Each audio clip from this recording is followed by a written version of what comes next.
할렐루야. 네, 주의 이름을 찬양합니다. 오늘 선포된 말씀이 여러분의 인생을 새롭게 하는 은혜가 임할 줄로 믿습니다. 오늘 말씀의 제목은 충성됨이 빚어낸 운명 세 번째 시간입니다. 다윗이 지금 왕좌에서 쫓겨나고 예루살렘 성을 빼앗기고 이제 죽음의 위협을 느끼면서 울며 요단강을 건너갔습니다. 생명이 경각에 달려있고 모든 것이 이제 끝날 판입니다. 누구 하나 원망할 수 없는 게 자기 아들이 자기를 죽이려고 하고 반란을 일으켰기 때문이죠. 압살롬의 반란 때문입니다. 그런데 그 고난 중에 다윗을 위로하고 도와주려고 온 사람들이 있었죠. 암몬 사람 소비, 또 사울 왕족 편이었다고 생각했던 마길이라는 사람, 그리고 길르앗 땅 이쪽에 부자로 있는 바르실레, 이런 사람들이 먹을 것과 또 그릇과 또 잠잘 자리들을 아주 잔뜩 가지고 와서 섬겼습니다. 그리고 그 사건을 통해서 하나님께서는 우리에게 아주 중요한 이야기를 해주십니다. 위기의 순간에 충성하는 것은 우리 인생 전체를 바꾸는, 우리 운명을 새롭게 하는 놀라운 기회가 된다는 것을 말씀하고 있습니다. 우리가 지난 시간에 운명을 초월한 존재 가치를 세우라라는 제목으로 말씀을 전했습니다.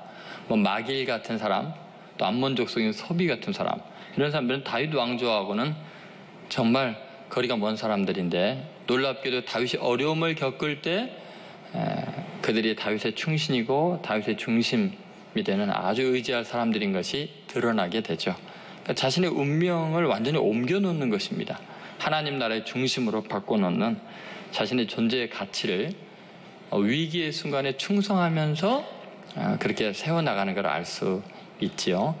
우리도 마찬가지입니다. 하나님 나라의 중심에서 나같이 초라하고 보잘것없고 멀리 떨어진 이방인이, 가진 것 없는 사람이, 믿음이 약한 사람이 하나님 나라에 변두리로 간신히 구원이나 받으면 되지 생각하겠지만, 어쩌면 위기의 순간에 우리가 충성함으로 말미암아 가장 중심으로 들어올 수 있는 놀라운 은혜가 경험되는 줄로 믿습니다. 이제 오늘 우리가 또 함께 생각해 볼 몇 가지 중요한 진리가 오늘 본문에 있습니다. 그것은 없어질 것으로 영원한 가치를 창출하라는 것입니다. 한번 따라해 보세요. 없어질 것으로 영원한 가치를 창출하라. 여러분, 우리 인생 살면서요, 때로는 내가 지금 뭐하고 사나, 무엇을 위해서 애쓰고 있는가 절망할 때가 많이 있습니다.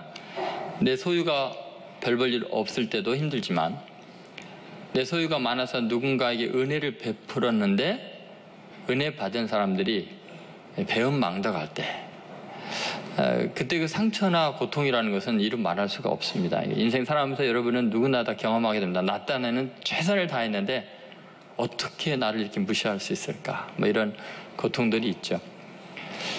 오늘 본문에 나오는 사건을 통해서 우리가 굉장히 중요한 하나님의 다스리시는 원리를 알 수 있는데, 그것은 없어질 것, 어차피 없어질 것, 그걸 가지고 영원한 가치를 창출하라는 그 놀라운 비밀이 나와 있습니다.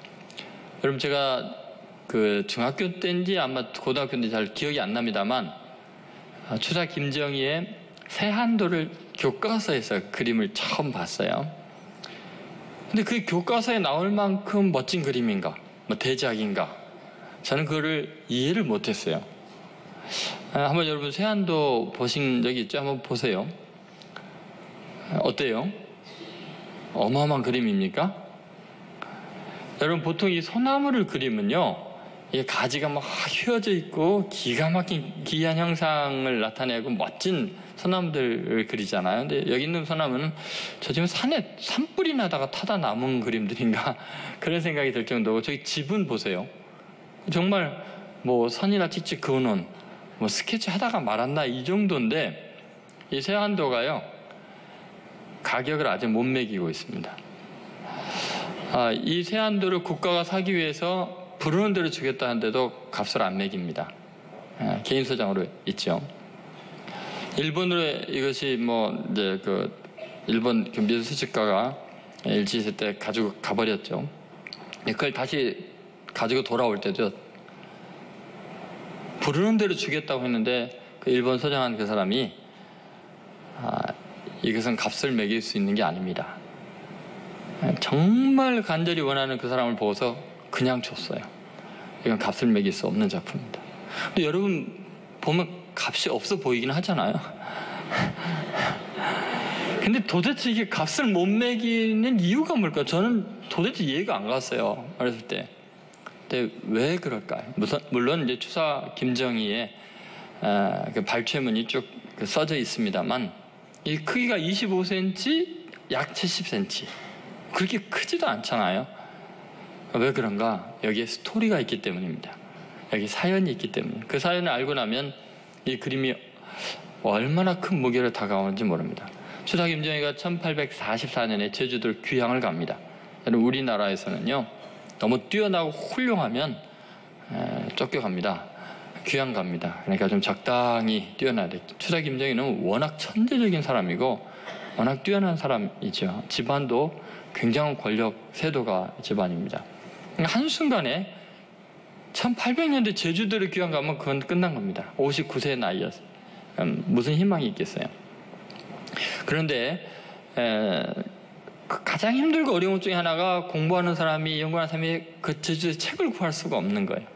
근데 제자 중에서 역관인 이상적이라는 사람이 있습니다. 이 사람이 중국 북경을 오가게 되면서 스승인 김정희의 은혜를 잊지 않고 가장 귀하고 값진 책들을 어마어마한 가격에 귀한 것을 구해서 이게 보내줍니다. 1년에 한 차례씩이나. 근데 여러분 그 옛날에 제주도까지 지금 무슨 택배가 있는 것도 아니고 얼마나 힘들게 구해가는 거겠어요. 그 책을 한번 두 권의 아주 귀한 책을 받아들고 또 다음 해가 되는데 또 한 권을 받았는데 이거는 너무너무나 귀한 책인 거예요. 어마어마한 금액을 들이고 몇 년을 찾아 헤매도 구하기 힘든 책을 찾아가지고 가져다 준 거예요. 추사 김정희가 제자의 이 사랑을 생각하면서 기가 막힐 일이죠. 세상 많은 사람들은 권력과 부귀가 있을 때 인간관계를 형성하고 그것이 다 쇠하게 되면 멀리하기 마련인데 이 제자는 이제 자기는 희망이 없고 아무것도 없을 때 끝까지 충성을 하는 거예요. 제자로서 예를 다하는 거예요. 변함이 없이. 자기가 최고의 세도가로 있을 때나 지금 귀향가 있을 때나 그 섬기는 마음이 너무 고결한 거예요. 많은 제자들이 다 연락을 끊기고 돌아섰는데 이상적이가 그러니 얼마나 고맙습니까? 그래서 이제 그 제자에 대한 고마움을 생각하면서 그린 그림인 거예요. 뭐냐, 잣나무와 공자가 말했습니다. 잣나무하고 소나무는 혹한 세월에 다른 나무들이 다 잎이 누렇고 떨어질 때에도 가장 늦게까지 푸르름을 유지한다.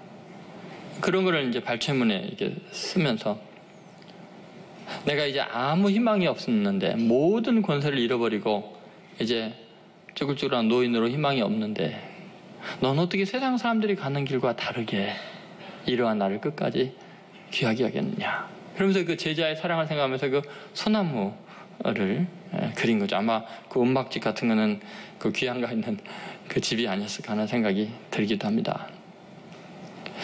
여러분, 우리 인생에 가치가 있는 것은 얼마나 소유했느냐가 아니고 그 소유를 어떻게 쓰느냐에 따라서 가치가 달라집니다.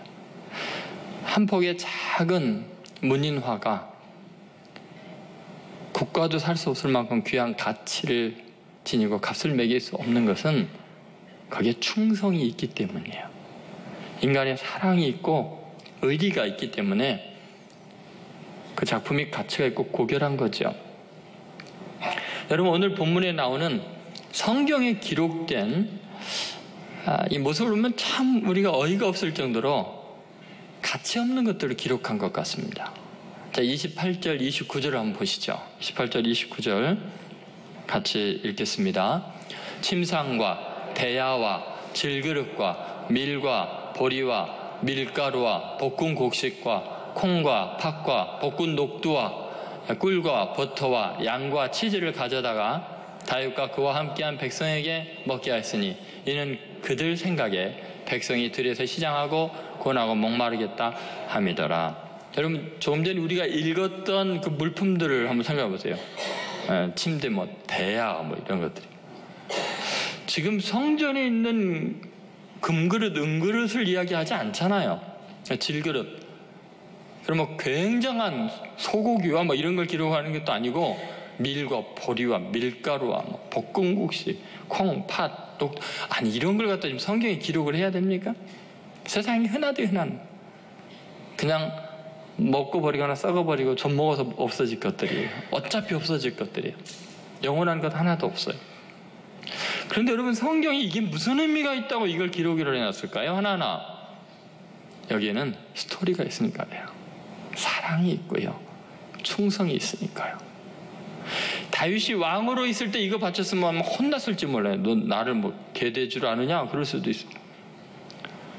여러분, 목숨이 경각에 달리고 모든 왕권을 다 잃어버리고 비참하게 국경 변경을 이제 피해 다니는 절망적인 초라한 인생일 때, 그때 충성을 보이고 정성을 보이는 것은 그냥 그 밀, 보리 이런 거의 가치가 아니에요. 그거는 값을 매길 수 없는 감동이에요. 여러분, 우리가 주님을 사랑한다, 주님을 사랑한다 평소에는 얼마든지 할 수 있습니다. 그런데 여러분, 정말 빛이 날 때는 우리 인생에 찬바람이 불 때, 교회가 그 이름이 땅에 떨어지고 예수 믿는 것이 부끄럽다고 생각되는 그때, 내가 주님의 사람이라고, 나는 예수님을 사랑한다고, 여러분들이 비방하고 저주하는 그분이 나를 구원했고 나의 구주라고, 그렇게 주일 예배에 오고 주님 나라와 선교를 위해서, 복음을 위해서 헌신하는 작은 물질들, 이런 것들이요, 영원한 가치로 하나님 마음에 새겨지는 거예요. 여러분, 때로 우리는 살아가면서 참 안타까운 경험을 많이 합니다. 그 중에 대표적인 게 이런 거죠. 은혜를 베풀었는데 그 은혜를 망각하는 거예요. 여러분, 우리가 남을 도울 때 꼭 기억해야 될 게 뭐냐면요, 인간은 은혜 잊어버린다. 그 사랑 기억 못한다. 그래서 여러분, 인간에게 반드시 대가를 받으리라는 생각하면요, 시험에 100% 설계되어 있습니다. 인간이라는 게요, 받을 때와 또 그 다음에 다 잊어버립니다. 생각이 다릅니다. 여러분, 오늘 이 본문에서 다윗 왕이 이러한 많은 사랑을 받았는데, 이거 다윗이 기억해서 다 기록했을까요? 콩과 밀과 그때 그게 그랬을까요? 제 생각에 다윗이 또 왕이 오르고 그러면은 이런 자질구레한 건 잊어버렸을 것 같아요. 근데 놀랍게 하나님은 안 잊어버리고 있는 거예요. 내 사람 다윗이 고난을 겪고 있을 때 너희들이 바로 이런 거를 다윗에게 보내줬지, 성경을 기록한 기자의 마음속에 이거 다 생각나게 하고 다 기록하게 하고 다 조사하게 한 거예요. 얼마나 하나님께서 귀하게 여겼는가를 잘 보여주죠. 여러분이 선을 행하고 어려운 사람 도와줄 때요, 기억하셔야 돼요. 그 사람은 잊어버려도 내 주님은 내 선행을 기억하신다. 그 사람은 멸시하고 조롱해도 내 주님은, 그가 어려울 때 도왔고 사랑했던 것, 내 주님은 다 기억하신다. 그럼 상처 안 받아요. 다윗은 잊어도 하나님은 안 잊으니까 성경에 기록을 해놓으신 거예요. 여러분, 이것은 굉장히 여러 가지의 의미를 우리에게 주고 있습니다. 여러분, 주님께서 3000년이 지나도 우리가 이 기록을 보게 하시는 이유가 뭘까요? 도대체 그 옛날 그 이스라엘의 변방에서 일어나는 밀, 보리, 밀가루, 대야 이런 거를 왜 우리가 지금 이 귀한 시간에 이야기를 해야 할까요? 여러분, 내가 도왔던 사람도 가고요, 도움받은 나도 가요. 근데 하나님은 내 사랑 기억하세요. 영원히 마음에 간직하세요. 이게 너무나 고결한 가치이지요. 내가 미천해도, 내가 가진 것이 초라해도, 내가 주님께 충성하고 사랑한 거요, 주님은 절대 못 잊습니다. 절대로 안 잊습니다. 여러분, 그것을 잊지 않아야 돼요. 여러분, 가만히 생각해 보면은 예수님의 공생애 중에서 모든 사람은 생각하지도 못했던 것들을 성경에 하나님께서 기록해 놓은 게 있습니다. 예를 들어서 누가복음 8장 1절부터 3절에 보면은 예수님께서 각 성과 촌을 두루 다니시면서 천국 복음을 전하십니다. 하나님 나라를 선포하시는데 12제자가 함께 했습니다. 그런데 그분들이 3년 동안 일을 안 하고 그렇게 그냥 복음을 전하고 훈련하고 그렇게 다니다 보는데 뭐로 먹고 살겠어요? 그때 7 귀신이 들렸던 막달라 마리아, 그 다음에 또 헤롯의 청지 구사의 아내 요한나, 수산나, 그런 다른 여러 여자가 함께하여 자기들의 소유로 그들을 섬겼다는 것. 여러분, 지금 사람들은 그 당시에 여인들의 행적에 대해서 더구나 천하고 또는 너무나 높고 사회적인 신분과 상관없이 그들이 예수 그리스도의 그 일행을 섬김으로 하나님의 나라의 복음이 온 땅에 전파된 것, 사람은 다 잊어버렸어요. 그 당시에 여인들은 사람 수에 들지도 않았으니까요. 그런데 성경은 그걸 기록해 놓죠. 예수님이 3년 동안 온전하게 공생의 제자들과 함께 할 수 있었던 것은 그 이름 없는 그 여인들의 헌신 때문이다. 주님은 그걸 영원히 기록해 놓으신 거죠. 여러분, 이런 이야기를 하려면 끝이 없습니다.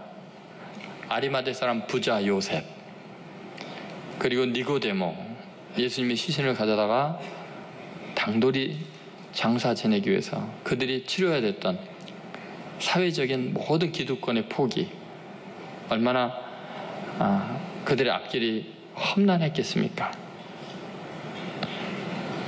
나중에 회개하고 돌아온 베드로의 헌신, 그리고 로마 이탈리아 주둔군 장고였던 고넬료 백부장, 이런 사람들이 구제하고 도와준 것 하나님은 다 기억하셔서 성경에 기록해 놓으셨습니다. 여러분, 우리는 어차피 없어질 것 가지고 영원한 지금 가치를 만들 수 있다는 것을 잊지 않으셔야 됩니다. 아까 기록된 밀과 보리와 복근, 곡식, 복근, 녹두 이런 것들은 어차피 없어질 것들인데 영원히 하나님의 마음에 새겨지잖아요.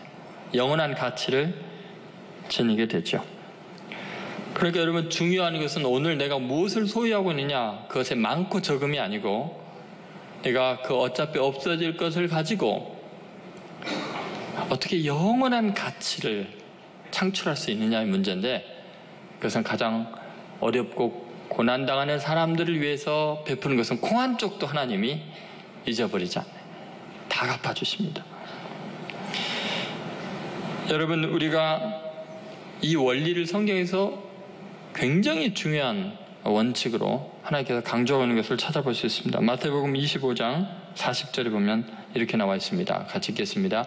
임금이 대답하여 이르시되 내가 진실로 너에게 이르노니 너희가 여기 내 형제 중에 지극히 작은 자 하나에게 한 것이 곧 내게 한 것이니라 하시고, 하나님은 우리 중에 지극히 작은 자에게, 내 형제 중에서 지극히 작은 자 하나에게 한 것을 하나님 자신에게 한 걸로 기억하시고 그걸 잊어버리지 않는, 반드시 갚아주시는 거예요. 그럼 여러분, 이 원리를 잘 보면은 우리는 어차피 없어질 것을 가지고 영원한 하나님을 위해서 정말 가치 있게 쓰고 싶은데 하나님은 보이지 않잖아요. 어떻게 하나님께 하겠어요?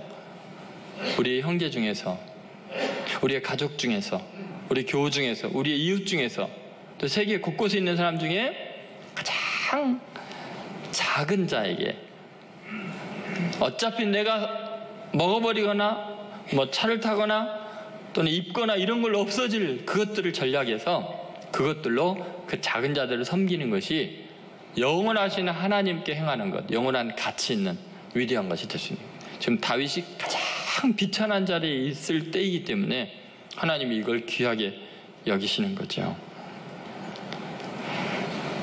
많은 사람들이요, 하나님을 위해서 대단한 헌신을 결단합니다. 정말 목숨을 걸고 선교를 하겠다고 생각을 하고 또 교회를 위해서 아주 대단한 헌신을 합니다. 그러면서도 정작 자기 주위에 있는 가장 비천한 자들을 무시하고 무례하게 하고 자기가 마땅히 해야 될 도리를 다하지 않고 형제간에 긍휼이 없고 부모를 천대하고 대접하지 않으면서 하나님 일 한다고 하고 자기 며느리나 시어머니에게 무례하고 못되게 굴면서도 자기는 하나님의 일을 한다고 하나님을 위해서 난 이렇게 헌신한다고 헌금을 하면서 자기의 가족을 돌보지 않고 사랑하지 않는 거 정말 미련한 짓입니다. 성경의 원리가 명백하잖아요. 너희 중에 지극히 작은 자에게 한 것이 그건 나에게 한 거라고 그랬잖아요. 하나님께 행할 수 있는 방법은 하나님의 양떼들에게 하는 거예요. 가장 비천한 자에게 하는 것이 하나님에게 하는 것입니다. 도대체 그 가장 비천한 사람들이 내 주위에 누가 있을까요? 마태복음 10장 42절에 보면 이런 말씀이 있습니다. 같이 읽겠습니다. 또 누구든지 제자의 이름으로 이 작은 자 중에 하나에게 냉수 한 그릇이라도 주는 자는 내가 진실로 너에게 이르노니 그 사람이 결단코 상을 잃지 아니하리라 하시니라. 여기 보면 결단코 상을 잃지 아니하라. 이것은 하나님 보시기에 굉장히 가치 있는 일이고 소중한 일이라는 거예요. 이렇게 결단코 상을 잃지 않겠다, 반드시 상 주겠다. 도대체 뭐를 했길래요? 뭐를 줬어요? 냉수 한 그릇 줬대요. 냉수 한 그릇. 근데 아까 그 뭐 밀과 보리와 콩과 뭐 볶은 뭐 녹두 이런 걸 보세요. 하나님이 그 하나도 잊어버리지 않죠, 그죠? 다 기록하시잖아요. 냉수 한 그릇, 대접한 것 절대로 하나님 안 잊어버립니다. 반드시 상으로 갚는다는 건데 누구에게 했길래 그게 중요한 거예요. 누구에게? 제자의 이름으로 지극히 작은 자에게 하는 거예요. 여러분, 이런 구절이 쓰임받고 예수님이 이렇게 말씀하실 때 상황은 그래요. 지금 예수를 믿는 것이 그 당시에서는 가장 비천한 자가 되는 그런 사회적인 상황이에요. 예를 들어서 예수님 당시에도 예수님 믿는 사람들을 잡아 죽이려고 하고 그랬죠. 그 이유도 그랬습니다. 주 90년까지 계속 그렇게 잔혹한 일들이 진행이 되는데 주 90년에 얌리아에서 회의가 일어납니다. 종교 회의가 일어나서 중요한 결정을 하게 됩니다. 거기에서 비르카타 하미님이라는 선언문이 발표가 되고 모든 회당과 공예배 시간에 이것을 공포하고 기도하게 돼 있는 내용이에요. 근데 그 내용이 뭐냐? 예수 믿는 사람들을 저주하는 내용입니다. 공개적으로 매 예배 시간마다 우리가 마치 사도신경을 외우듯이 이 저주문을 선포할 정도니까요. 예수 믿으면 완전히 출교당하고 그 유대 사회에서는 사람으로서 살 수가 없는 가장 비천한 지경입니다. 그런데 예수 그리스도의 제자로 주의 복음을 전하는 사람들의 인생이라는 것은 참혹하게 그지없는 거예요. 아무도 상대를 안 합니다. 물도 얻어 마실 수가 없습니다. 그럴 때 누가 그런 제자들에게 제자라는 이름을 알고서도 물을 대접하면 그 같은 동료로 몰려서 불이익을 당하게 되니까요. 자기 자식이라도 제대로 변호를 해줄 수가 없는 지경이었습니다. 그러니까 그렇게 지극히 작은 자에게 냉수 한 그릇 대접한 걸 상을 잃지 않겠다는 가장 비천한 자리에서 하나님을 섬기는 사람들을 귀히 여기는 것을 하나님은 잊지 않겠다는 거죠. 요한복음 1장 11절부터 12절에 보면은 예수님이 이 땅에 오셔서 살아가는 것이 가장 낮은 자의 모습으로 산 걸 알 수 있습니다. 같이 있습니다. 자기 땅에 오매 자기 백성이 영접지 아니하였으나 영접하는 자 곧 그 이름을 믿는 자들에게는 하나님의 자녀가 되는 권세를 주셨으니. 여러분, 자기 땅에 오셨지만 자기 백성이 영접지 않았다는 것은 그 땅에서 배척을 받고 있는 거예요.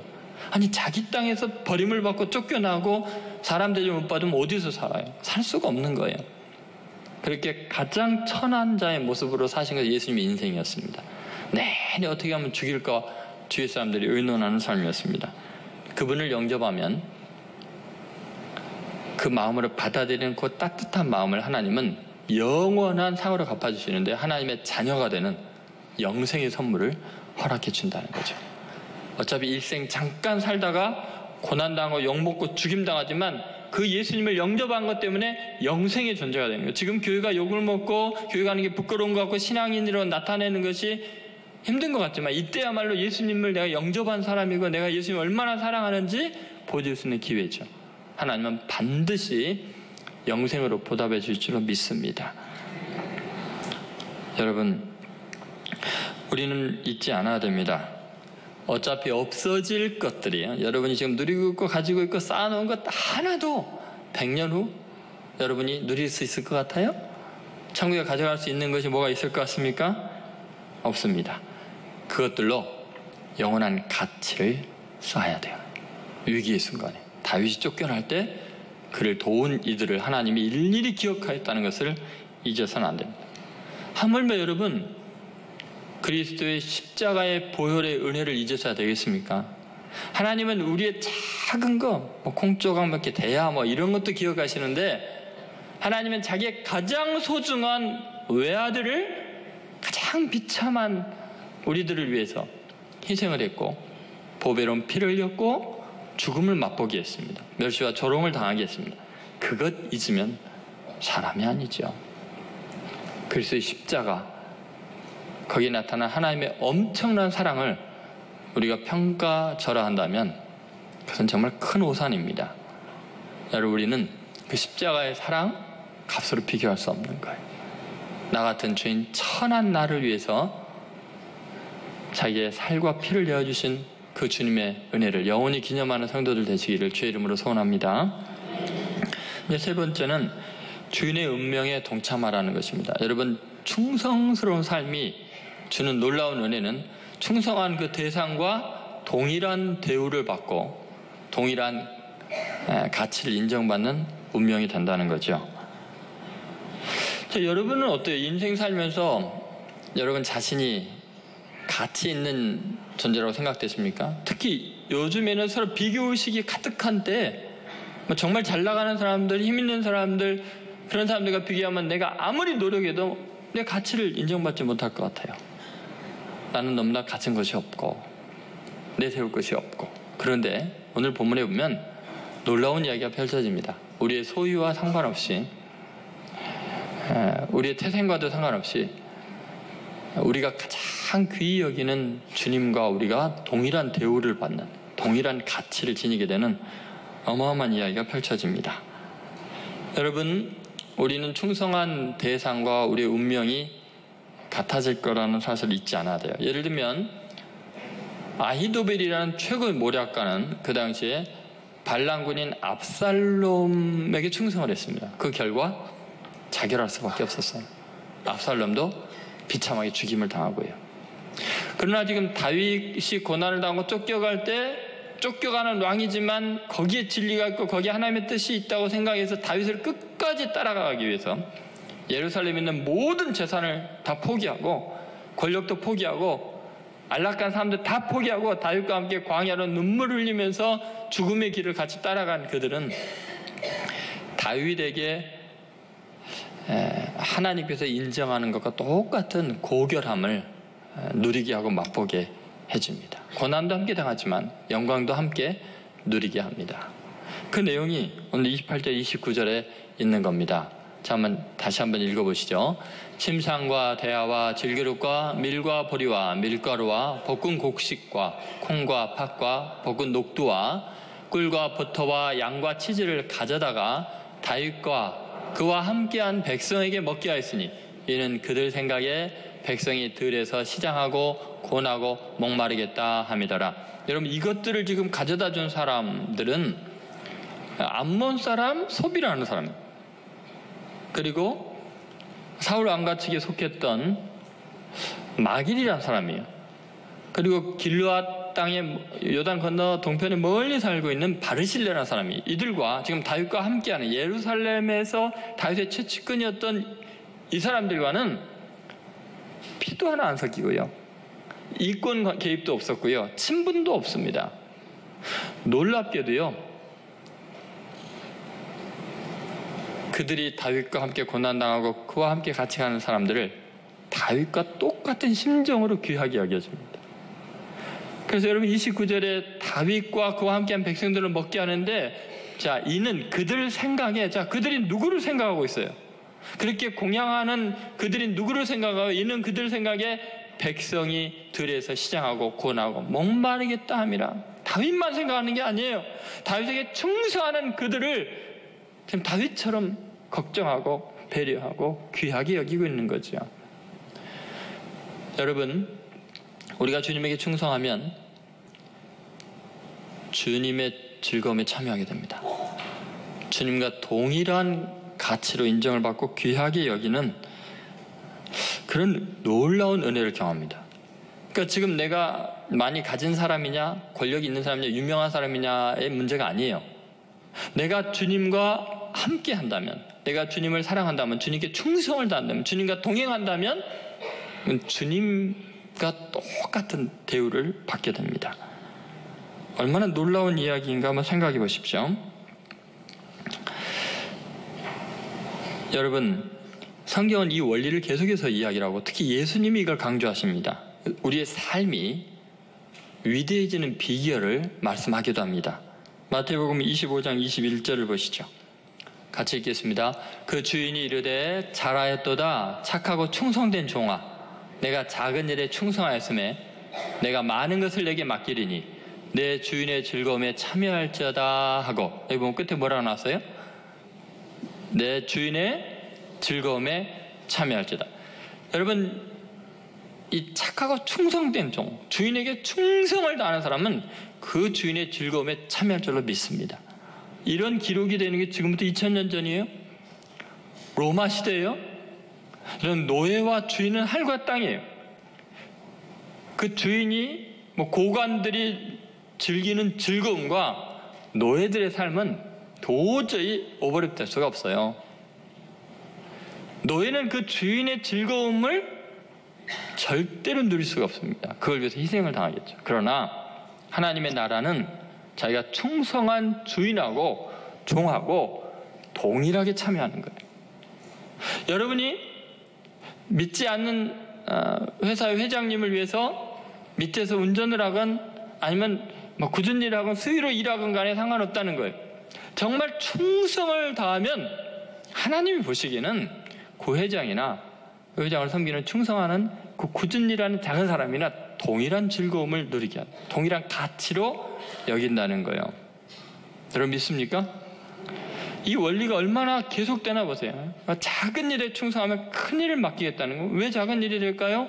주인이 환난을 당하고 어려움을 당하고 고난을 당할 때는 정말 비참한 일들도, 작은 일들도 유명할 때, 클 때야 잘 섬기겠지만, 왕일 때야 굉장히 큰 일들을 하겠지만, 지금 쫓겨가고 비참해지면요, 그 종이 하는 일은 더 비참해지거든요.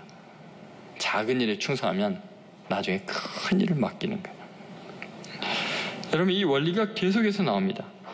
빌립보서 1장 7절에 보면 바울이 자기가 복음을 위해서 고난당할 때 빌립보 교회가 거기에 동참했다고, 그래서 은혜와 함께 참여한 자가 될 거란 이야기를 합니다. 같이 있습니다.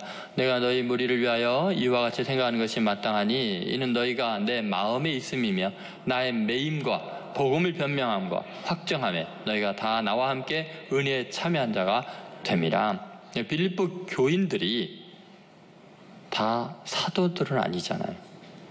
그런데 바울과 동일한 은혜에 참여할 수 있어요. 왜냐하면 바울을 섬기는 것이 그 은혜에 참여할 수 있는 자격을 준다는 거죠. 여러분, 이러한 원칙들이 얼마나 강조되는가. 베드로 사도도 그렇습니다. 베드로전서 4장 12절 13절에도 이렇게 이야기합니다. 같이 있습니다. 사랑하는 자들아, 너희를 연단하려고 오는 불시험을 이상한 일 당하는 것 같이 이상히 여기지 말고 오히려 너희가 그리스도의 고난에 참여하는 것으로 즐거워하라.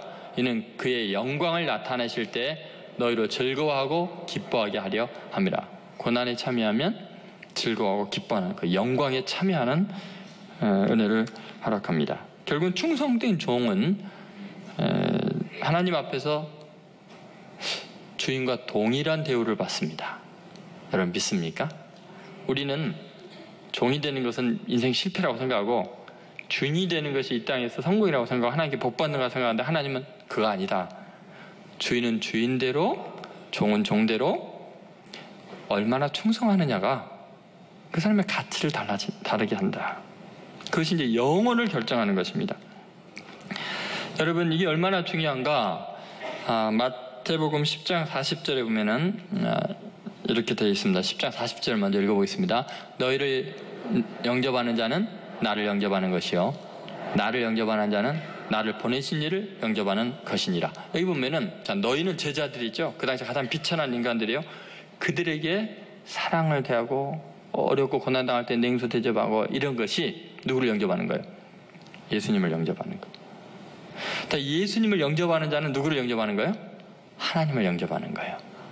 그러면 여러분, 어떤 사람은 나는 하나님만을 섬깁니다, 나는 예수님께 충성합니다. 어떤 사람은 나는 그럴 자격도 없고요, 그냥 예수님 섬기는 별 볼 일 없는 제자를 섬기는 노예에 불과합니다, 이럴 수도 있어요. 그런데 그건 같다는 거예요. 중요한 건 뭐냐? 자기에게 맡겨진 현실에서 자기 주인에게 충성을 다하는 그 마음, 그것은 동일하다는 거예요. 그것이 인생의 성공의 여부라는 거죠. 여러분, 이것이 아주 명백하게 나타나는 것이 이제 마태복음 10장 41절입니다. 같이 읽어보겠습니다. 선지자 이름으로 선지자를 영접하는 자는 선지자의 상을 받을 것이요, 의인의 이름으로 의인을 영접하는 자는 의인의 상을 받을 것이요. 여러분, 다 선지자일 수 없잖아요. 다 목회자일 수도 없고요. 그런데 성경은 분명히 이렇게 이야기합니다. 선지자라는 이유 때문에 대접하고 귀히 여겨주면 그 사람이 선지자다, 똑같은 상을 받는다. 그러니까 하나님이 어떻게 지금 우리를 평가하는가 보세요. 우리는 내가 어떤 지위에 있느냐, 어떤 직책에 있느냐에 너무 연연합니다. 근데 여러분 보세요. 만약에 선거철이 지금 아니지만 장로를 뽑는다 하면요, 장로 되는 것이 교회 자기가 생활하는 데서 가장 영광으로 생각하는데 천만은 맞습니다. 장로님이 일을 잘할 수 있도록 그 밑에서 섬겨주면 장로의 상을 받는 거예요. 맞습니까? 그러니까 여러분, 우리가요, 성경의 원리를 너무 몰라요. 뭐가 복인지를 몰라요. 삶의 태도가 그래서 변하지 않는 거죠. 세속적인 사람들의 가치관과 똑같이 살아가는 거예요. 그러니까 지금 여러분이 소유가 얼마나 많고 적냐의 문제가 아니에요.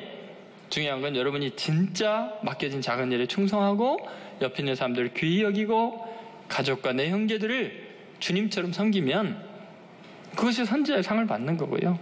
그것이 의인의 상을 받는 거고요. 주님을 영접하는 거고요. 하나님께 행하는 것이 됩니다. 지금 다윗이 가장 미천한 자리로 쫓겨가고 죽음의 위협 앞에 완전히 망해갈 때 그를 대접하는 걸 하나님이 굉장히 귀히 여기신 거죠. 의미 있게 여긴 거죠. 여러분, 요한계시록 2장 10절에 그 유명한 말씀이 있지 않습니까? 한번 같이 읽어보겠습니다. 내가 죽도록 충성하라. 그리하면 내가 생명의 관을 내게 주리라. 누구에게 죽도록 충성하라는 거예요? 어떻게 충성하라는 거예요? 보이지 않는 주님이. 여러분, 가장 내 주위에 미천한 사람을 주님 대하듯이 대하면 주님은 그것을 주님을 향한 충성으로 하는 거예요. 여러분, 충성이 가져다준 우리의 운명을 한번 생각해 봅시다. 그동안 쭉 이 말씀에 대해서 우리가 말씀을 나눴습니다. 예수님 당시에 가장 미천했던 세리와 창기와 죄인들, 그리고 사회적으로 별 볼 일 없던 어부들은 정말 가장 어렵고 힘든 예수 그리스도, 그분을 위해서 헌신했습니다.